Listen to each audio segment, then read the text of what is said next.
Welcome to my channel. আজকে আরেকটা blog নিয়ে চলে এসেছি। আজকে সন্ধেবেলা একটুখানি আশেপাশে একটু ঘুরতে গেছিলাম, মানে পাড়াতেই। তো ওই বায়না করছিল যে একটুখানি বেরাবে, তো সেই জন্যই বেরানো হলো। আর আজকে যেহেতু স্যাটারডে, পড়াশোনার অতটা কোনো চাপ নেই। আর এখানে দেখো আমি আর অমির পাপা মিলে বেরিয়ে পড়েছি। আর এখানে দেখো অমি মুখের কত রকমের অঙ্গভঙ্গি করছে। তো যাই হোক, তারপরে আমরা গেলাম মিয়ামরের দিকে। তো এখানে সব ভালো ভালো সব অনেক সুন্দর সুন্দর কেকের ভ্যারাইটিগুলো দেখতে গেলাম। তো গিয়ে দেখি প্রচণ্ড ভিড়, কারণ সামনেই জামাই ষষ্ঠী আগামীকালই। তো সেই জন্য জামাই ষষ্ঠীর স্পেশাল কেকগুলো দেখলাম, খুব সুন্দর সুন্দর আয়োজন হয়েছে। তো যাই হোক, সেরকম কিছু কিনিনি। তো তারপরে চলে এলাম ফুচকা খেতে। তো এটাই প্ল্যান ছিল, জাস্ট একটু ফুচকা টুচকা খাবো, দিয়ে একটু ঘুরে বাড়ি চলে যাব। তো এখানে ফুচকা খেতে গিয়ে দেখলাম যে ফুচকাওয়ালা তো ফার্স্টেই টক জলটা বানাচ্ছে। তো আমি ভাবলাম ভিডিওটা করি, যদি তোমাদের সঙ্গে একটু শেয়ার করতে পারি। টক জল থেকে শুরু করে আলু মাখা, তো দারুণ। এই ভিডিওটা দেখতে থাকো, খুব ভালো লাগবে। আর এখানে দেখো টক জলে কত কিছু সব দিচ্ছে, জলজিরা, ধনেপাতা, তারপরে গন্ধরাজ লেবু, তো আরও অনেক মশলাপাতি দেয়। তো জাস্ট অসাধারণ লাগছিল। হ্যাঁ, আমাদের অনেকক্ষণ ওয়েট করতে হয়েছে, কারণ অনেকটা ভিড় ছিল আর সমস্ত আলু মাখা শেষ হয়ে গেছিলো, আবার করতে হলো। তো যাই হোক, আর এখানে দেখো এত ভালো লাগছে দেখতে। আমাদের এখানে কিন্তু 10 টাকায় 3টে ফুচকা পাওয়া যায়। তো আমি তো প্রায় অনেকগুলোই খেয়ে নিয়েছিলাম। আর ফুচকা খাওয়ার সময় কিন্তু কাউন্ট করা যায় না। তো এটা কারা কারা সহমত অবশ্যই কিন্তু কমেন্ট করো। তো ফুচকা খেতে খেতে গুনে অতটা খাওয়া যায় না, আমি তো অন্তত পারি না। তো এখানে দেখো টক জলটা দারুণভাবে তৈরি করছে। তো যাই হোক, আর এই টক জল দিয়ে ফুচকা, তো বিভিন্ন ফুচকা বলো, দই ফুচকা বলো, আর এছাড়া আরও অনেক ধরনের ভ্যারাইটি রকমের ফুচকা তো এখন বেরিয়ে গেছে। তবে এই টক জল দিয়ে ফুচকা কিন্তু একদম 1 নম্বরেই আছে। তো এর জায়গা এখনও পর্যন্ত কিন্তু কেউ দখল করতে পারেনি।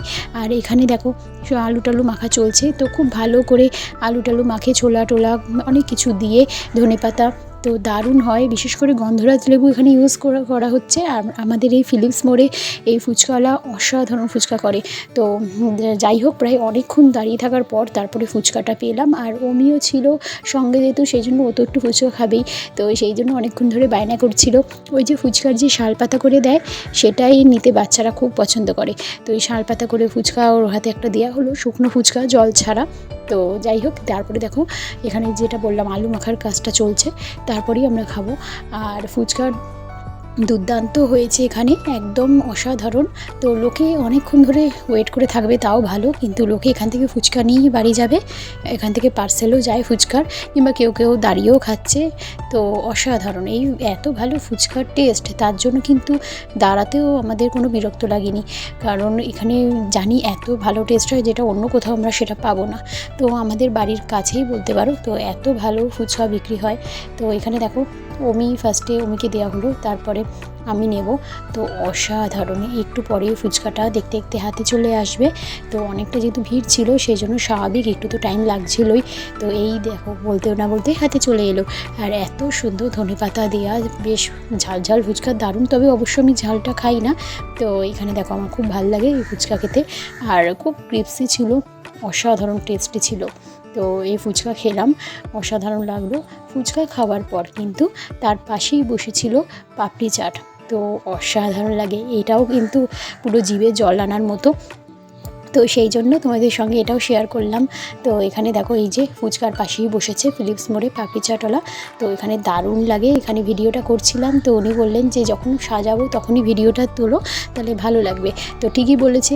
তো এখানে দেখো আলু টালু সব কুটে প্রিপারেশন করে রেখে দিয়েছে। এবার হচ্ছে পুরো স্টেপ বাই স্টেপ যেভাবে পাপড়ি চাটের লেয়ারটা করে সেইভাবে হচ্ছে সাজানো। পুরো ফার্স্টে পাপড়িগুলো দিয়ে দিল, এরপর মশলা টশলা দিচ্ছে, তারপরে চাটনি দেবে। ওই চাটনিটা আমার অসাধারণ লাগে, ওই রেড চাটনি। তো এরপর একে একে করে সমস্ত কিছু এই যে দিল। তারপরে একে একে করে সমস্ত ওই যে আলু কাবলিটা দিয়েছিল সেইগুলো দেবে, ছোলা টোলা অনেক কিছু দেবে, বাদাম দেবে, নারকেল দেবে। তো দুর্দান্ত। এই দেখো এই আলু চাটটা দিয়ে দিল এর ওপরে, এত সুন্দর। এত সুন্দর যে ঝুড়ি ভাজাগুলো সরু সরু মিহি মিহি, দারুণ লাগে।